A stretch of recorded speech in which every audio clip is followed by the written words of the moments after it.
Speaking of $80, Good game price segue. crisis extends to Borderlands 4. Is it time to panic?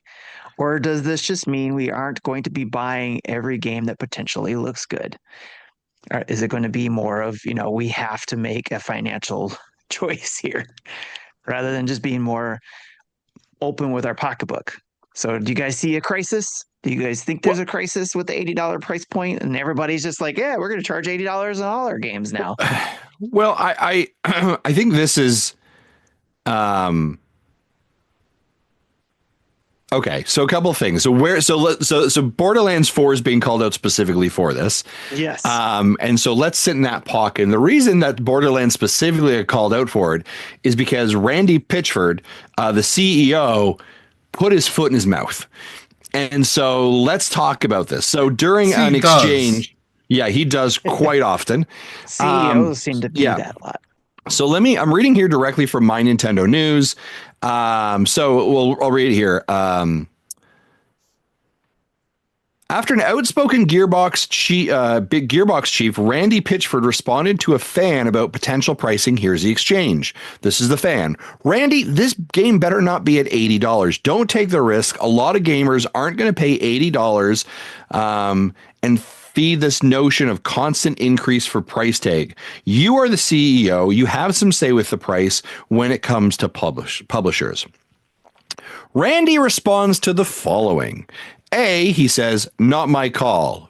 B, if you're a real fan, you'll find a way to make it happen.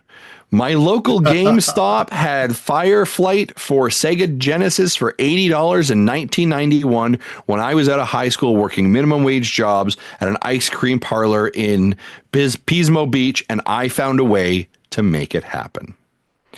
So here's what I am going to say. Randy put his foot in his mouth, and he's an idiot, and he's not listening. So guess who's never going to come on our podcast? Guess who's never going to come on our podcast?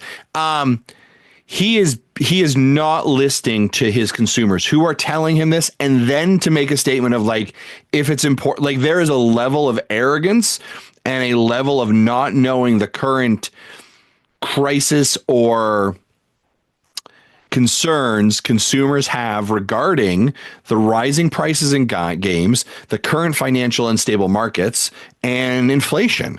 So this is the dumbest thing that you could say about any of it. First, passing the buck of it ain't my call, and then B, if you're a real gamer, you make it happen. That is just tone deaf. Stupid. Tim, let's go back to your initial question, which was you gave two options, right?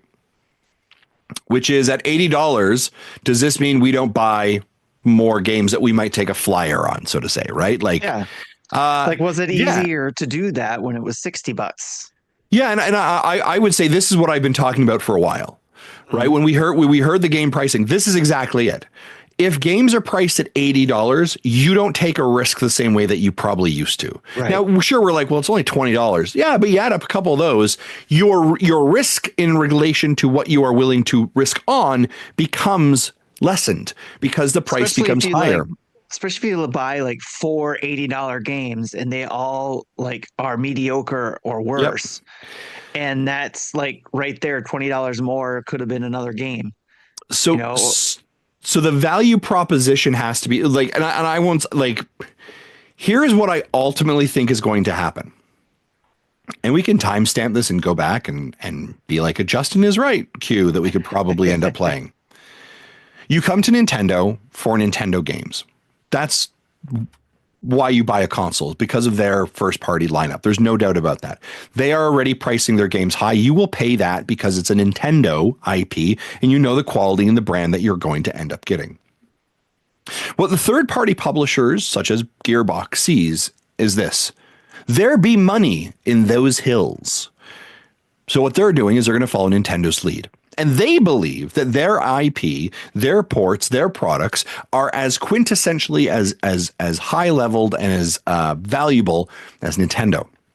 And truth is, likely they aren't. And likely, if they're a port from somewhere else, you can inevitably get them cheaper somewhere else. So what's going to happen is that fans will not take flyers to the same degree on third-party games that third parties want them to do. Meaning third parties are going to be showing up, and then what's going to happen in a couple of years from now is they're going to say, our games are not selling on the Nintendo Switch 2. They're not selling on the Nintendo Switch 2 because your price alignment is the same as Nintendo's, but your product is not the same level of quality as Nintendo's. And so what's going to happen is inevitably those ports that we wanted, those games that we saw, will start to not come to the Nintendo Switch. This will take several years to basically shake out, but that is likely what will end up happening. If you look at right now, look at all the third parties that are trying to come over to the Switch right now as quickly as possible. It's because the afterglow of a new console is fresh, right? Because you want games to be playing when you pick up a console. Nintendo's only released one game and we don't have 50 games coming out every week yet to muddy the waters. Correct. Nintendo is only releasing one game from their first party line, 2 games, I apologize, the first party lineup on June 5th, which means as many third party games as possible want to try and get into this space, especially in the first 6 months of a console release. This is why we're seeing games like Cyberpunk, Split Fiction, Street Fighter 6, Star Wars Outlaws, right? Final Fantasy, Elden Ring. Not to say these games are not good and that they will not perform well on the Switch. They will. But we ultimately, when we buy a new console, want games to play. So there is a window for some games to show up. But inevitably, if the cost of games stays at $80, and again, when I say $80, that is aligned with what Nintendo's pricing is on their average game, then I don't think consumers will buy nearly as much. So what's going to happen? Consumers will buy first-party Nintendo games because that's what they're here for. And they will purchase indie games because the cost is cheaper and the value proposition potentially could be higher.